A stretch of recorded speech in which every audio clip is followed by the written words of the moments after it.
Well, welcome to Mission Control at the Johnson Space Center in Houston. I'm Pat Ryan. I'm the Public Affairs Officer on the Orbit 2 shift here in Mission Control. And we just got finished with our International Space Station update program. Now we're looking forward to the opportunity to talk with you and find out what's on your mind today. I have invited along somebody who knows all of these things even better than I do. Tracy Colwell Dyson is a NASA astronaut who was selected for the astronaut program in 1998. She flew to the space station on Space Shuttle Endeavour in 2007 and spent 6 months on board the International Space Station as a member of Expeditions 23 and 24 in 2010. That was a trip back and forth on a Russian Soyuz spacecraft.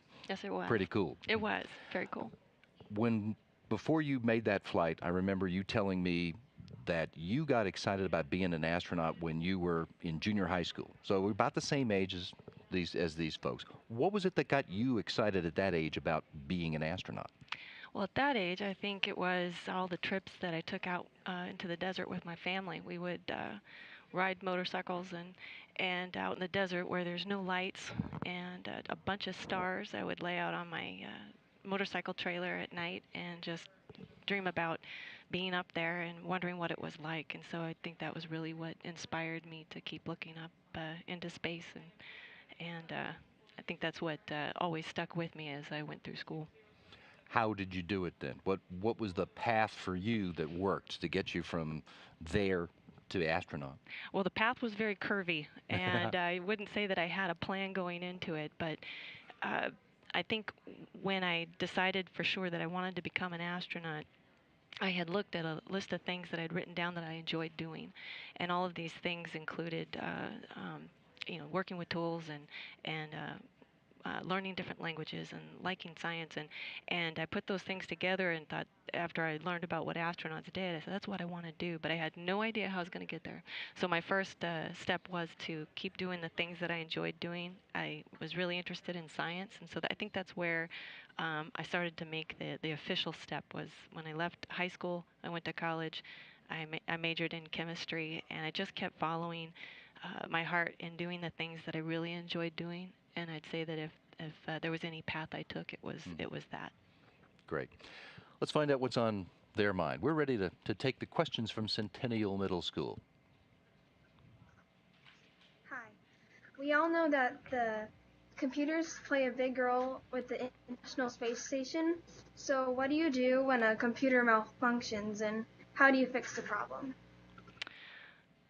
Well, when a computer malfunctions, we have several different types of computers on board the space station. We have the real serious ones that are the brains of the station. And when one of those malfunctions, everybody knows it, and everybody takes action. And I mean, from up on board the space station to here inside Mission Control, and even beyond the walls of this very room. So everybody pitches in to try to fix the problem. Plus, the computers try to fix themselves as well. We have redundant computers, so we have not just one but three, and they all talk to one another, the ones that control the station. And so when one decides it's going to go its own way, the other two kind of pitch in and help make decisions. And so we rely on that redundancy, we call it. And then we also have laptops on board that don't run the space station, but they help us do our work up there. And when one of those malfunctions or gets a glitch, we do the old power cycle. We turn it on and we turn it off, or we turn it off and we turn it on. And if we can't seem to fix it by that method, then we call our friends down here in Mission Control, and then they walk us through some pretty elaborate steps to regain the control we needed of our computers.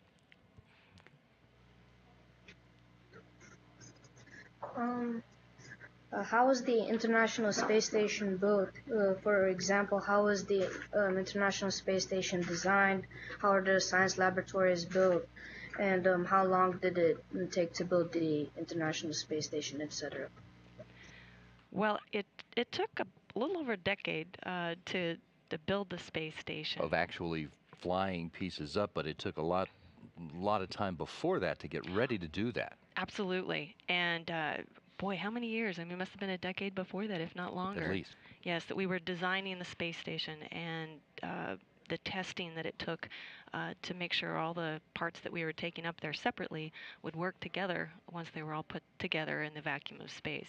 And then all of the hours that we spent up in space connecting everything using the robotic arms and the spacewalkers and all of the folks here on the ground that were supporting that. It took a number of years and days and hours consecutively. And what was the other part of that question? Well, we started flying pieces of the space station in 1998. Yes, The FTB. first piece was 1998, and the last shuttle mission to fly to it was in 2012. So, but there have been crew members on board the station for just over 10 years now. So it's, and even before any of those anything flew in space, there was a lot of designs. And in the case of this project, there were even redesigns as different partners were brought into the project. So it took a long time to get to where we are today. So are the astronauts' circadian rhythms or sleep cycles affected due to how the International Space Station goes around the Earth? Absolutely. And that's a big deal for us up there. So the space station itself, there are windows, but they aren't everywhere in the space station. So you can't necessarily see the sun go up and down unless you go to the window and look. But even if it did, the sun is rising and setting. What is it? 16 times a day, and so that kind of plays a role in your mind, at least, because you're used to seeing dark and light. So inside the space station, it's well lit during the day, and then at night we turn off as many lights as we can to help us to create a circadian rhythm. But it is difficult at first when you get there to adapt to just living on board and being in that environment. But yes, your circadian rhythm gets affected very much like when you travel abroad and you go far away and you're in a different time zone. It's very similar to that. Okay.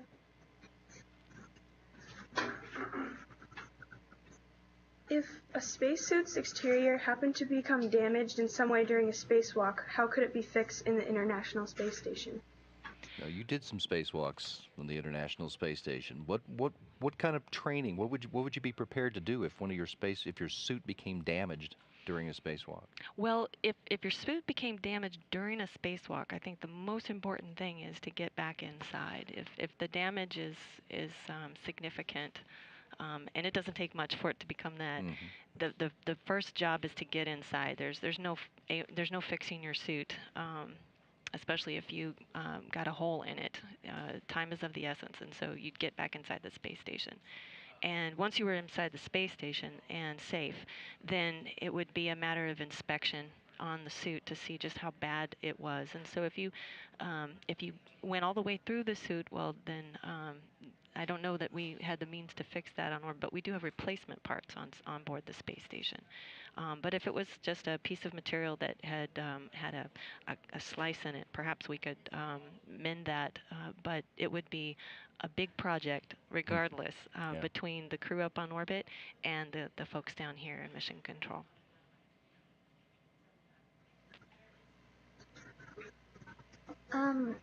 What do you miss most about Earth when you are in space?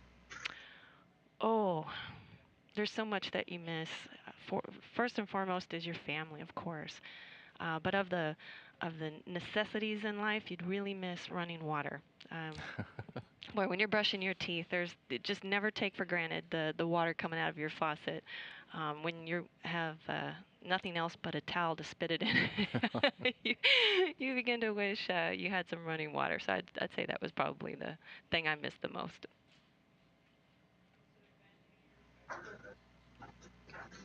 What is Melfi or the minus 80-degree laboratory for ISS used for?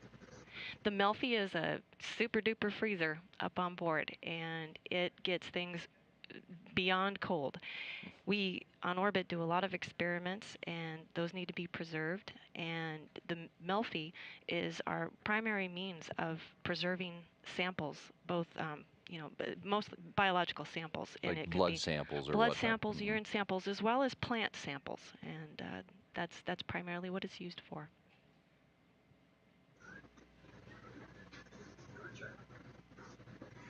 When you use the restroom in space, where does the waste go?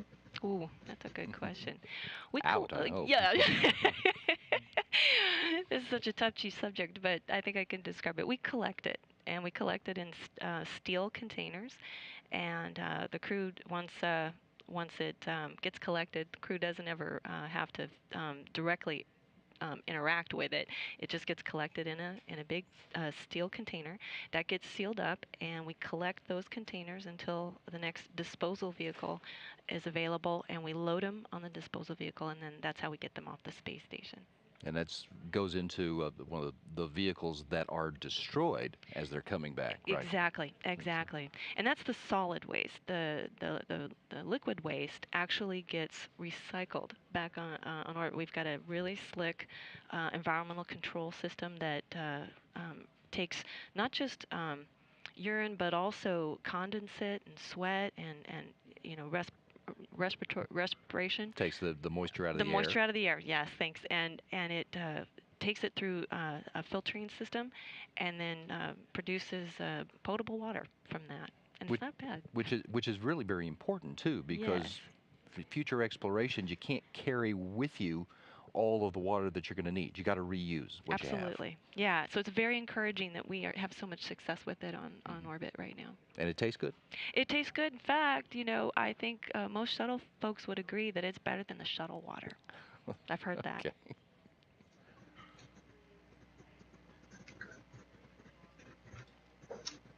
What does it take to become an astronaut? Ooh, I don't know. What it takes first and foremost is doing your best, and being your best, and to be your best and do your best, you have to do the things that really motivate you and you enjoy. And when that's what you invest your time in, you invest more than your time, you invest yourself, and that brings the best out of you. And that's I think the way to become an astronaut. Now, right now we're looking for folks who are really good in the STEM areas, so science, technology, engineering, and math, and also all the sciences, biology, physics, chemistry, those kind of things. That's kind of where my background is.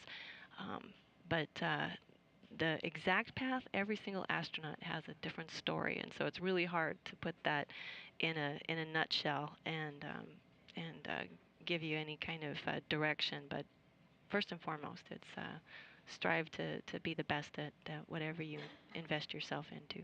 And the first astronauts that NASA ever had were all test pilots. They were pilots, and they flew aircraft that were being tested to see whether or not that were building aeronautics. But since then, we've had astronauts who have come to the job with all kind of different backgrounds, from chemistry to biology. We have doctors, engineers, veterinarians, veterinarians, teachers. right? Absolutely, yes. The backgrounds are all varied, and it seems that as we go further into exploration, I'm sure the possibilities are going to be even greater in terms of pathways to get here. We'll need everybody. Everybody.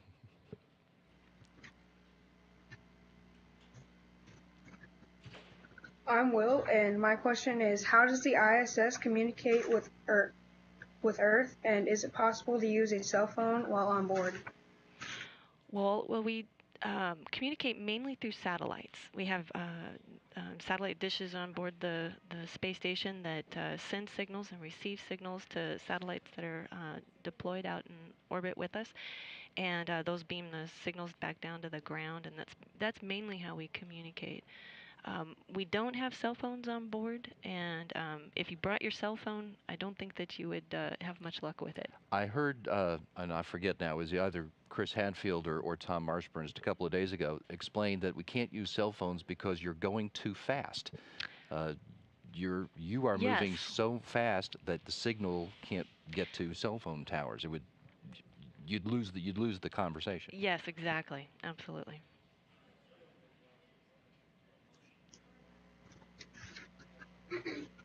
My name's Rebecca, and what would happen if an astronaut got like sick or injured while they were on the space station? Well, we take care of them, that's for sure. We have on each crew a person trained as the crew medical officer, and we have supplies on board to take care of, someone that's ill and even with minor injuries. If it was very serious, we'd have to bring somebody home. But we are pretty well trained. In fact, uh, those of us that are trained as the crew medical officers actually go, and part of their training is to go into hospitals and emergency rooms and actually work on patients there. So we take it seriously, and we get training to a degree that prepares us for some of the typical types of injuries that we would be susceptible to on board. So cuts and sprains and other things like that.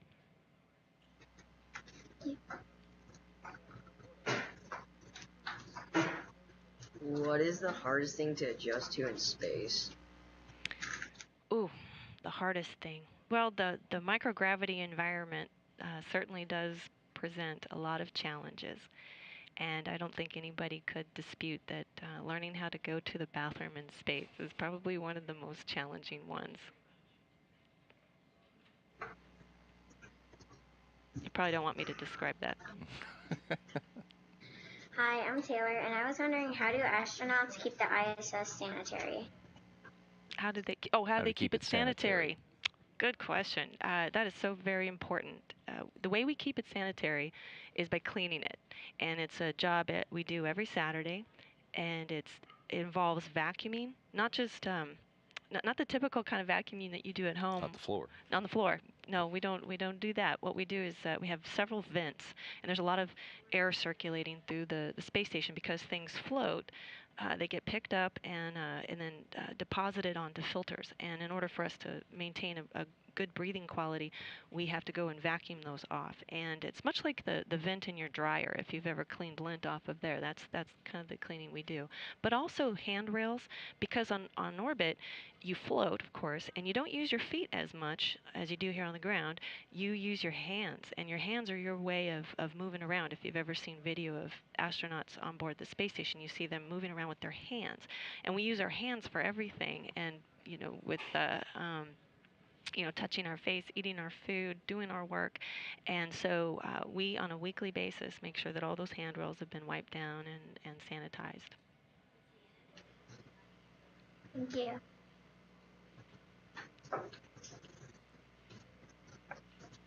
How does the International Space Station stay in place, and how does it have the ability to change its position in orbit? Well, the way that we stay in place, so we're orbiting, and so how do we keep that distance from the Earth? That is through a series of we call them reboosts, and so we have engines on board the space station as well as the vehicles that do dock to it. They have engines as well, and sometimes we use those, and we fire the engines for a precise amount of time and in precise directions so that we can maintain the speed at which we're traveling around the Earth, and that's what helps keep us in place. And we do that on a routine basis. We call it a reboost. Now, you get to that position because of the rocket that you launch on. Yes.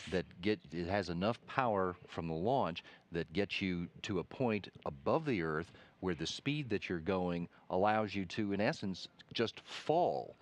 The space station is not going around the Earth because it has an engine that's pushing it.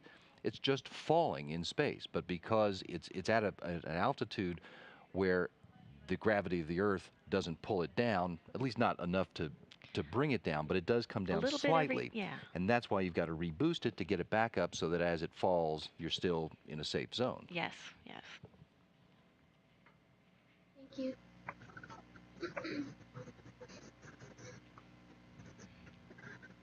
What was the worst problem encountered on the International Space Station, and how did the mission control team solve it? Well, during the time I was there, I would say that the worst was when our pump module failed.